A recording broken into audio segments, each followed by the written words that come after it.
Welcome back to Stuff About tutorial. Today we are talking about how to update Google Chrome to the latest version. Why would you want to know how to update Google Chrome to the latest version? Well, maybe it is your first time using Google Chrome and not sure how to update Google Chrome to the latest version. So today I am going to show you how to update Google Chrome to the latest version. Check video description and I will try to leave the written instructions. Updating Google Chrome is quite simple and the process is very easy. First of all, open Google Chrome browser. Now you are seeing three dots at the top right corner. Click on it. Now click on Settings. Scroll down. Here at the bottom, you are seeing About Chrome. Click on it.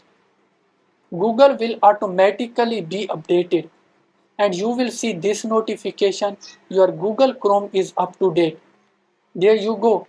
If you wanted to know how to update Google Chrome to the latest version, that is the easiest way I know how. If you know another way to leave a comment, if you know another way to leave a comment below, be sure to subscribe for more videos.